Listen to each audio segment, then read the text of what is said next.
நிறைய பேர் voice message விட்டுருக்கிறீங்க, phone நம்பரை தந்து கோல் எடுக்க சொல்லிட்டு இருக்கிறீங்க. எல்லாருக்கும் தனிப்பட்ட முறையில் கோல் எடுத்து கதைக்கிறதுக்கு அந்த நேர வித்தியாசங்கள் எனக்கு ஒரு கஷ்டமாக இருக்கிறது. அதாவது நீங்கள் இண்டிவிஜுவல் லோக்கல் என்று கொடுத்த உடனே இங்கே ரெசிடென்ட் ஸ்டேட்டஸில் வந்து ரெசிடென்ட் என்று கொடுத்துட்டுது. அப்போ நீங்கள் இலங்கையில் வசிக்கிறீங்கன்றது இந்த இடத்துல திட்டவட்டமாக தானே செலக்ட் பண்ணி விட்டுருக்குது.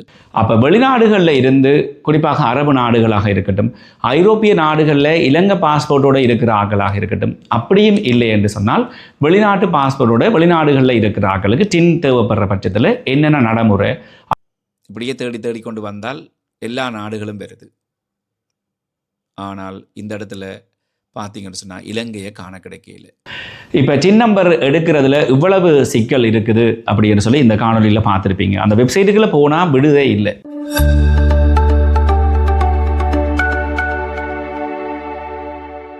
வணக்கம் அன்பு உள்ளங்களே, நான் ரஜீவன், யாழ்ப்பாணத்திலிருந்து. ஏற்கனவே என்னுடைய யூடியூப் சேனல்லையும் சரி, ஃபேஸ்புக்லேயும் சரி, இந்த டின் நம்பர் எப்படி எடுக்கிறது என்று சொல்லி நிறைய காணொலிகள் பதிவேற்றம் செய்திருந்தேன். நான் அதுக்கு பிறகு ஒரு காணொலியில் தெளிவாகவே சொல்லியிருந்தேன், நான் இனி இந்த டின் நம்பர் சம்மந்தப்பட்ட காணொலிகள் தேவையில்லை என்று சொல்லி. அப்படி இருந்தும் சிலர், குறிப்பாக அரபு நாடுகளில் இருந்தும் வேறு ஐரோப்பிய நாடுகளில் இருந்தும் என்னை தொடர்பு கொண்டு இல்லை அந்த விளக்கத்தை தாங்க அப்படின்னு சொல்லி கேட்டுருக்கிறீங்க. நிறைய பேர் வாய்ஸ் மெசேஜ் விட்டுருக்கிறீங்க, ஃபோன் நம்பரை தந்து கோல் எடுக்க சொல்லிட்டு இருக்கிறீங்க. எல்லாருக்கும் தனிப்பட்ட முறையில் கோல் எடுத்து கதைக்கிறதுக்கு அந்த நேர வித்தியாசங்கள் எனக்கு ஒரு கஷ்டமாக இருக்கிறது என்றதால் இந்த காணொலியில் ஒரு முக்கியமான ஒரு விளக்கத்தை நான் உங்களுக்கு தெரிவிக்கிறேன். இப்போ முக்கியமான விளக்கம் என்று சொன்னால் உங்களுக்குடைய சந்தேகங்களும் அதே சந்தேகங்கள் எனக்கும் இருக்கிறது. இப்போ அந்த டின் நம்பருக்குரிய வெப்சைட்டில் வந்து சில குழப்பங்கள் இருக்கிறது. இப்போ இலங்கையிலிருந்து பதிகிற ஆட்களுக்கு அது இலகுவாக இருக்கிறது. அவங்க வந்து ஏதாவது பிழை என்று சொன்னால் அந்தந்த மாவட்டங்களில் எங்கே அந்த இறைவரை திணைக்களகம் இருக்கோ அங்கே போய் அதை வந்து சரி செய்து கொள்ளக்கூடியதாக இருக்கும். அப்போ வெளிநாடுகளில் இருந்து, குறிப்பாக அரபு நாடுகளாக இருக்கட்டும், ஐரோப்பிய நாடுகளில் இலங்கை பாஸ்போர்ட்டோடு இருக்கிற ஆட்களாக இருக்கட்டும், அப்படியும் இல்லை என்று சொன்னால் வெளிநாட்டு பாஸ்போர்ட்டோட வெளிநாடுகளில் இருக்கிற ஆட்களுக்கு டின் தேவைப்படுற பட்சத்தில் என்னென்ன நடைமுறை, அந்த வெப்சைட்டில் இருக்கிற சிக்கல் என்ன என்று சொல்லி நான் இந்த காணொலியில் பார்க்க இருக்கிறேன். அதுக்காக சிக்கலுக்கு தீர்வு தர போகிறேன் இல்லை. யாராவது இந்த காணொலியை முழுமையாக பாருங்கள், எனக்கு அல்லது என்னுடைய வீடியோ பார்த்துட்டு ஆட்களுக்கு உதவியாக இருக்கும்னு சொன்னால் நீங்கள் கமெண்ட்ஸில் அதை சொல்லலாம். அதனால தான் நான் முதல்ல பதிவேற்றிருந்த காணொலிகளில் சொல்லியிருந்தேன், நான் இந்த வெளிநாடுகளில் இருக்கிற ஆட்கள், அரபு நாடுகளில் இருக்கிற ஆட்கள் அல்லது ஐரோப்பிய நாடுகளில் இருக்கிற ஆட்கள், நீங்கள் இங்கே வருகின்ற பொழுது இந்த டின் நம்பரை எடுங்கன்னு சொல்லி.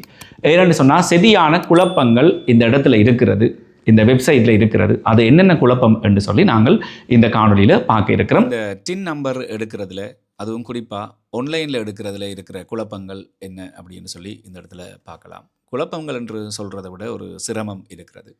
இப்போ நீங்கள் நார்மலாக வந்து கூகுளில் போய் டின் ரெஜிஸ்ட்ரேஷன் ஸ்ரீலங்கான்னு சொல்லி கொடுப்பீங்க. ஏற்கனவே என்னுடைய ஒரு காணொலியில் இந்த இடத்துல வந்திருந்தது.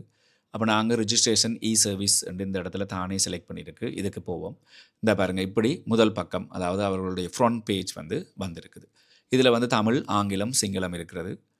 நீங்கள் தேவைப்படுற மொழியை வந்து நீங்கள் தெரிவு செய்து கொள்ளலாம். இதில் வந்து எழுத்துக்கள் வந்து சிறிதாக இருந்தால் அதை பெரிதாக்குறதுக்குரிய ஆப்ஷனும் இந்த இடத்துல தந்திருக்கணும். அதே நேரத்தில் இங்கே கிளிக் பண்ணுவீங்க டேக்ஸ் பேயர் ரெஜிஸ்ட்ரேஷன். சரி, இப்போ நாங்கள் இதுக்குள்ளே போகிறோம்.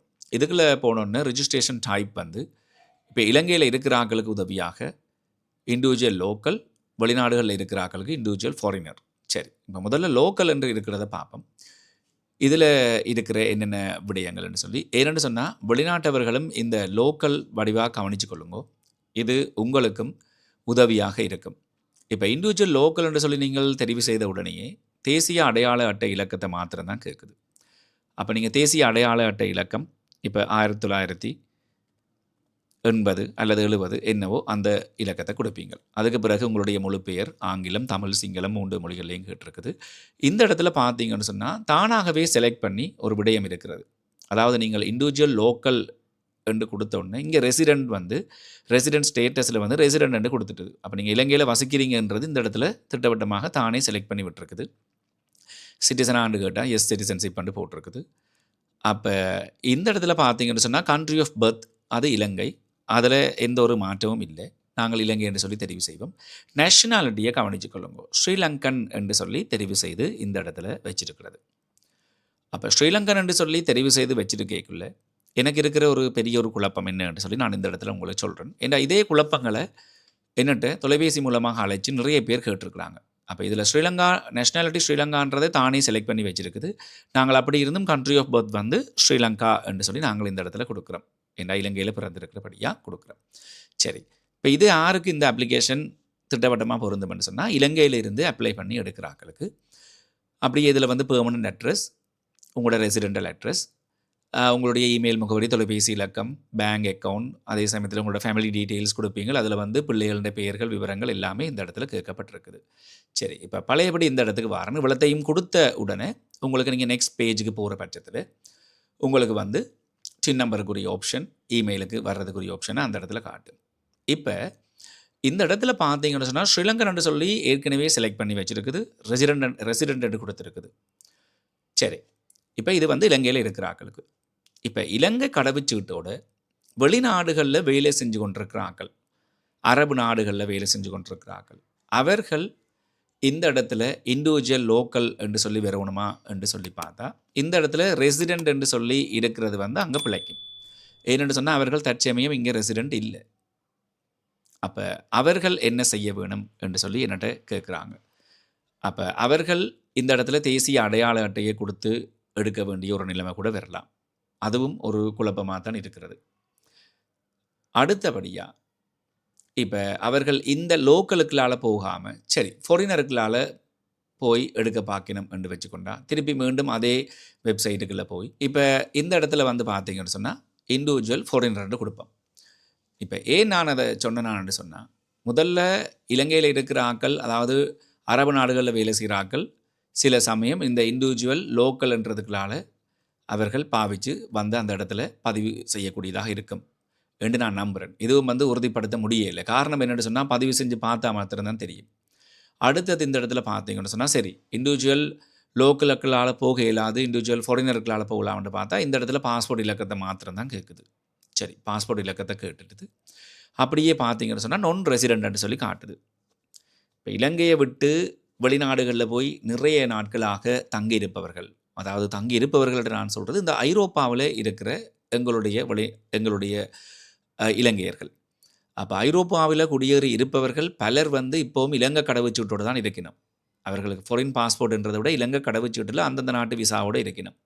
அப்படி இருக்கிற ஆக்களுக்கு என்ன நடைமுறை, எவ்வாறு இந்த வெப்சைட்டை பாவிக்கலாம் என்று சொல்லி பார்ப்போம். என்னென்னு சொன்னால் அவர்களுக்கும் இங்கே சொத்து இருக்குது, வங்கியில் பணங்கள் இருக்கிறது, வாகனங்கள் கூட இருக்கிறது, இங்கத்தைய சொத்துல இருந்து வருமானங்கள் இருக்கிறது. அவர்கள் சின்னிலக்கம் எடுக்க வேணும் என்று சொன்னால் எப்படி எடுக்கிறதுன்னு சொல்லி. சரி, அப்போ முதல்ல வந்து நாங்கள் அரபு நாடுகளில் இருக்கிற ஆக்களுக்கு அந்த இடத்துல அவர்கள் லோக்கல் என்று சொல்லித்தான் போக வேண்டிய ஒரு கட்டாயத்தில் இருக்கிறது. சரி, அவர்கள் கூட இந்த இடத்துல வந்து தங்களுடைய பாஸ்போர்ட் இலக்கங்களை கொடுத்துட்டு இதில் கேட்கப்படுற விடயங்கள், பெயர், முகவரி, பாஸ்போர்ட் எக்ஸ்பைரி டேட் கேட்டிருக்குது, date of arrival in Sri Lanka கேட்டிருக்குது, கண்ட்ரி ஆஃப் பர்த் வந்து மாறாது, நேஷ்னாலிட்டி. அதே நேரத்தில் இதில் பாருங்கள் நான் ரெசிடென்ட்னு சொல்லி தானே செலக்ட் பண்ணியிருக்கு. முதல்ல வந்து ரெசிடென்ட்னு சொல்லி லோக்கல்னு கொடுக்க செலக்ட் பண்ணியிருந்தது. கண்டிப்பாக வெளிநாடுகளில், அதாவது ஐரோப்பிய நாடுகளில் இலங்கை கடவுச்சீட்டோடு இருக்கிற ஆக்களுக்கு நான் ரெசிடென்ட் தான் வரும். ஆனால் அவர்கள் நான் ரெசிடெண்டாக இருந்தாலும் அவர்களுடைய நேஷ்னாலிட்டி இலங்கை. இது மறக்க முடியாத உண்மை. இப்போ நாங்கள் இதில் இலங்கை இருக்கான்னு சொல்லி தேடி பார்ப்போம். இப்படியே தேடி கொண்டு வந்தால் எல்லா நாடுகளும் வருது. ஆனால் இந்த இடத்துல பார்த்தீங்கன்னு சொன்னால் இலங்கையை காண கிடைக்கல.